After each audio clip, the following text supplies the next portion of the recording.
Hello, comrades. So, one of the things I think Christians, or maybe people of other religions as well, have trouble understanding, especially if they grew up in a community, in a country, where they have the majority religion, where most people believe the same kind of things they do. I think one of the things that they have trouble understanding is how people from the outside perceive their beliefs. Growing up in a predominantly Christian country where most people identify as Christians, you do come to realize that, your family doesn't necessarily believe the same things as other people do. And in general, that's not a problem, I don't think. I think diversity is good. It is rather shocking once you get to the part where uh, you know, another kid tells you that you or your parents are going to burn in hell. They're going to be tortured for all eternity. No, I know that's not what many Christians, maybe even the majority of American Christians believe. But when that happened to me, at least, I looked up the statistics. There were a pretty big chunk of Christians who thought that Catholics couldn't get into heaven, and there was also a pretty big chunk of Christians that thought Protestants couldn't to get into heaven. So they definitely didn't think I or my family was. And so you hear that, and they say basically you deserve to be tortured for all eternity. And I know since like hard the first one, but most of it's just kind of ridiculous. It's a belief I've always had a hard time taking seriously. I can understand believing in heaven or even wanting to believe in heaven. I think, who wouldn't want to believe that you won't die, that you will go on to live forever, that things will just be better, that your dear departed grandma is in a better place. I think that's very common and natural, but the idea that you'll be tortured for all eternity was very foreign to me. And the thing is, when you have these two contrasting ideas, at least when I had these two contrasting ideas, when these two conceptions, in this cultural osmosis that I grew up around enough to understand, even though it wasn't what I was taught, they kind of play off each other in an interesting way, where you really think about it for a while, and you think about eternity, like really try and imagine something for eternity, and you have to wonder if you're going to be tortured for all eternity, or you're going to be in eternal bliss, and it goes on forever, at what point do you get used to it?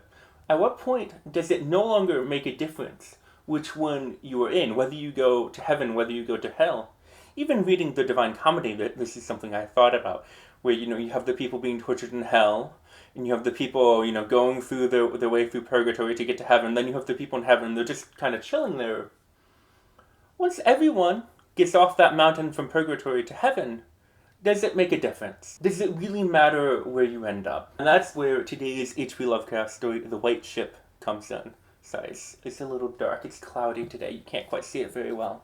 It's about a man who's very lonely. He works in a lighthouse, and his grandfather worked when he was very busy and told him a lot of stories. And his father, is kind of this intermediate step. But now he's the last guardian of the Northern Light. Every month, on the full moon, a white ship comes on with a captain. And this captain beckons him to come forth. And so he goes. He does it. He goes onto the ship.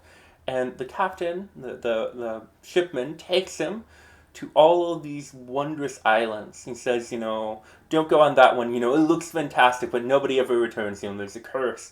Nobody can return, or everyone there dies. And eventually they end up in a beautiful place. A place without time, a place that is ever more beautiful. When you go there, you get to a meadow, and there's a more beautiful meadow behind it. They're just wonderful verdure valleys and great cities.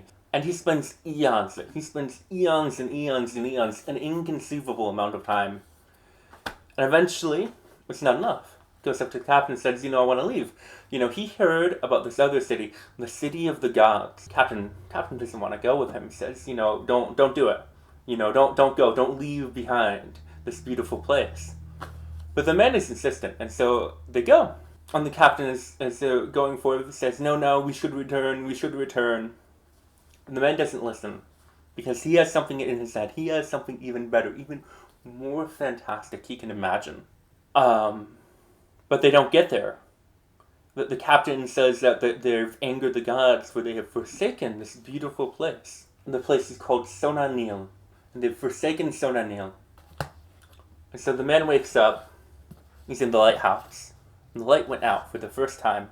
There's a calendar, it's the same day he left, no time has passed, but there's a shipwreck that happened while the light was out. And so the ship, it was going, it traveled every month, it arrived to a new place at a full moon, and they were following a bird. And in the morning, when the man can see by the light of day, he goes out to see the ship. And it's just a bird, a dead bird, and a white spear. I don't know if I call this a horror story. But I think the central question of the story is really why. Why does this man go out? Why does he leave? But I think it's something we would all do. Given enough time, infinite time, any possible thing would happen. It's like I don't know if you've heard of the infinite monkey theorem, where if you have a monkey just kind of typing something randomly, if you either have one monkey doing it for an infinite amount of time, or just an infinite number of monkeys, and they're just typing letters randomly, eventually, just because it's random, they will write out the complete works of William Shakespeare without any actual understanding of what they've written. So if you take that, if you really have something, it's eternal. And it's possible. It's possible for you to leave. It's possible for you to forsake it. You will leave. So I think of the Garden of Eden. God says to Adam and Eve, don't eat from the fruit of the tree of knowledge, or you will die. If we take that literally, that they weren't going to die if they didn't eat it. Just let enough time pass. Eventually, they will eat it, because it's possible. That they have to. Every possible thing has to happen given enough time. But also, I think it's very natural. I think it's very human. We don't have eternal happiness. We aren't ever completely happy all the time. We have good points where, we're happy most of the time, and then, you get an itch and you're not happy while you're scratching yourself, and whatever kind of inconvenience, no matter how great your life is, there will be some small inconvenience that will lower your standard of living just enough from the status quo, even if it's just a tiny inch and you're miles above where you used to be, without a register, and you won't be completely happy. And I think that is how we were built, that is how we designed, that is how we think. And I think if there is a God, and we do go up there, and some of us go to heaven and some of us go to hell, I think after a while, probably just feels the same. There were a few words I had to look up while reading the story. The first one is bark. It's a word I heard before but didn't know exactly. It's some kind of ship. I now know a little bit better. It is a rather large ship with at least 3 masts. There's an argosy, which is a merchant ship. There's a colonnade, which is a series of columns, or some kind of portico, some kind of big entranceway with a bunch of columns, especially like in front of a building. There's basalt, which is a kind of rock. It's what most of the ocean floor is made of. Or the ocean's crust. I don't know, there's a difference between the ocean's crust and the ocean's floor.